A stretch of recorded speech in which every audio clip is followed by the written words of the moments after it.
you know that amazing American sentence, freedom is never free.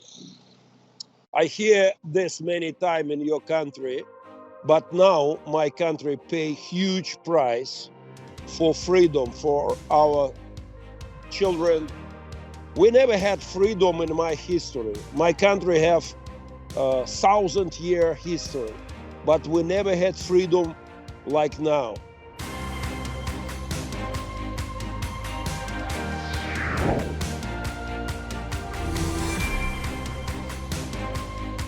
Hey everybody, welcome to another episode of Conversations That Matter. I'm your host, Alex Newman for the New American Magazine, and we have a very special guest with us today. It's a horror story, but his name is Pastor Gennadiy Mokhnenko. He is a pastor in Ukraine. He's in the city of Mariupol, which has seen some of the heaviest fighting in this war between the Russian government and Ukraine. So we just wanted to get some firsthand perspective about what's going on there, the nature of the conflict. Our regular viewers know that the media in the United States cannot be trusted. And so we thought, why don't we bring you somebody who's actually there, who's living through it, who's been vetted by people we do trust in Poland.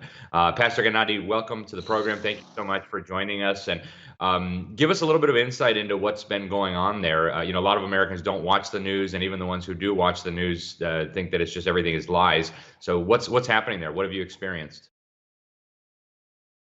My experience, can you imagine? You was born, for example, I don't know where you was born. In Miami. Miami, good example.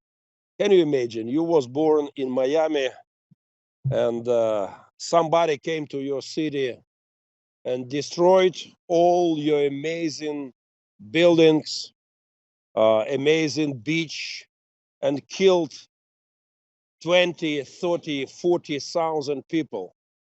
I was in Miami in January last time this year, just some week before Russian army came to my city. I was born in Mariupol. This is amazing, beautiful city near the sea, Azovskaya Sea. It was like little Miami. But now this is a big hell. Russian army destroyed all my city. 95% building was completely destroyed. 2 months, 70 days, we have fighting inside city. They use artillery, mortars, tanks, airplanes, huge bombs, like 3,000 kilogram weight. One bomb, 3,000 kilogram weight. They use all of these weapons every day, day and night, through 70 days. And they killed maybe 20, maybe 30, maybe 40,000 people inside my city. Nobody knows how many. They destroyed all my city. No, my Miami more. My city, when I was born, completely destroyed. And they killed many of my friends. They killed one of my adopted daughter. This is real genocide. Let me tell for all people from amazing Miami place and United States and from around the world, right now, inside my city, 21st century, we have genocide. Russia killed thousand people. And they tell for all world, we are just safe people in Mariupol. We are just there for safe people. We don't have word tell about this. This is crazy. What do you think they're doing, Pastor? Why are they doing this? Why are they destroying the city? Why are they killing innocent people who have nothing to do with the conflict? What's the objective? All of this about freedom. It's not war about land. Russia don't need more land. They have enough. It's not about gas or oil. It's not about factories. This is about freedom. Because my nation, 30 years ago, say goodbye for communism time. We say goodbye for Russian Empire. and we start our way to the freedom. And Russia just want to stop us. This is the battle about freedom. And the price which we pay right now, this is price about that. You know, that amazing American sentence, freedom is never free. I hear this many times in your country, but now my country pay huge price for freedom for our children. We never had freedom in my history. My country have a 1,000-year history, but we never had freedom like now. We have completely political freedom, completely mass media freedom. We have, for me, this is number one freedom, spiritual freedom, freedom for preach gospel, freedom for church, freedom for religion, opinion. And all this war, because Russia want to stop us. They dream about Ukraine, people will be like slave for them. They want to stop our way for freedom. This is why they did it. Wow. And Pastor, what's the situation there for Christians? I know you're a pastor. What have Christians been doing in Ukraine recently? You say there's new freedoms. What's been happening with the church in Ukraine, and how are Christians involved in the politics right now? How are Christians involved in the war? I mean, I know there's no monolithic block maybe, but you know, we're even hearing stories that the government is banning certain sects of Christianity if they have any affiliation with Russia. But what's the story with Christians, and how do you think Christians should be responding to what's happening? Former Soviet Union had very strange theology. Many church, former Soviet Union, they think if I'm Christian, I can't be, I must be outside of politics, outside of social life, outside of mass media. We call it isolation theology. But now my country, church in the center of my country, right now,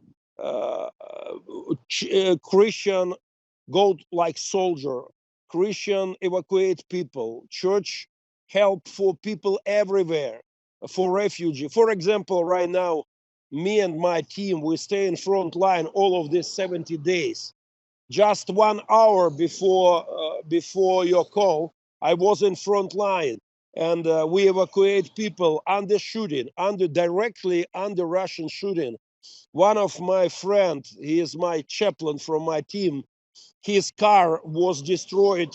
The Russian mortars fall down very close for his car, and his car was destroyed. But praise the Lord, he is alive, and he drove very quickly from that place. He just evacuated 2 disability people, old family, disability. My chaplains came to directly in the center of fire and get some people from there, and they saved 2 more lives. Today we evacuate nearly 70 people from front line under Russian shootings. And Pastor, how have you seen God working in this conflict? I mean, are you seeing incredible things there? God, you know, Bible say, God's spirit, this is about freedom. This is about truth. Now Ukraine just tell true about what Russian did in my country. They killed people. They torture people. They rape people. And we just say true. When people stay on the right side of history, it's so easy to understand. When people say true, when people fighting about freedom, this is the right part of history. And now God stay with people who say true, who fight in. We don't send our army to Moscow for occupied Russian cities. We don't send our sons for killed people in Russia. In Russia, no, we just stay in our country for stop these crazy KGB guys who came to my nation. Pastor, there's been a lot of media reports in America, in the alternative media, and also even in the mainstream media, which people don't trust for obvious reasons. But saying that that this Azov battalion has many Nazis, neo-Nazis serving in it. I understand your sons serve in this battalion. What can you tell us about the Azov battalion and why these reports are circulating in America? Let me say. Russian, if you love America, I hope you love your country. Russia will call you American Nazi. If people from France love Paris, they will say, this is Paris, France Nazi. This is so strange. This is so stupid. I love my country. I'm not Nazi. We have Jewish president in my country. We half parliament, maybe half parliament people from Jewish people. So many people from. We don't have one problem with this. Never. I know so many people from Azov, amazing Ukrainian guys. Their sin just one point. They say, no Russia here, back to home. Don't occupy our cities. We are freedom nation. We will fighting about our freedom. Russia back to home. This is why they call them Nazis. But it's so stupid idea. There's also been conflicting reports about what's been going on. There's been these reports of these massacres in Bucha and even in some of the suburbs of Kiev. And then there's been reports that these have been staged. Some people even say it's been a staged provocation by the Azov battalion or by other of these militias to try to make Russia look bad. Have you seen anything of what's going on there? What have you observed in Ukraine as far as these massacres, alleged massacres, go? I was in Bucha 1 week ago. I talking with people who was inside this story. They told me how Russian soldier killed people. One of my friend, he was there. They don't kill him just because Ukrainian army goes so fast. They don't have enough time for kill him also. But he told me he saw how Russia killed people. Can you imagine? They killed one people 1.5 hours in it was the Motyzhin city, nearly Bucha, nearly Irpin. They kill one man 1.5 hour. They torture them long time. They destroyed his finger 1, 2, 3. They broke his hands and foot. And later, they very slow kill people. This is unbelievable. I can't hear this story, but they did it. It's not Ukrainian provocation. This is the Russian. We call them Russist, like fascist. We call them Russist. They torture people and kill them just for fun. I can't thinking about it, but it's real true. I was in that place. I talking with that people who was inside this story. But let me say, the name of that city, Bucha, when Russian killed some 100 people. Let me say, inside my city, inside Mariupol, we have maybe 1,000 Bucha. Inside my city, they rape, they killed, they torture people right now. But Russia blocked my city, and they came inside. It's like mobile crematory. We like special car with fire. We call it Little Oswiecim.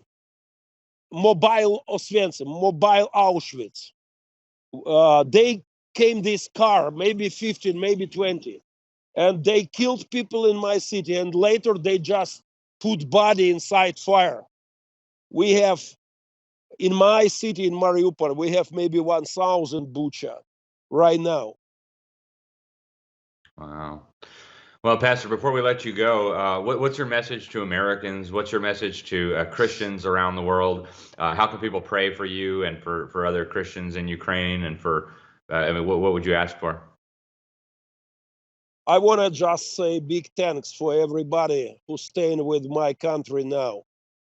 We must stop this communist, last communist chapter. You know, the Putin's grandfather was KGB guy. His father was KGB guy. We must stop this story. We stopped fascism 80 years ago. We must stop Russianism right now.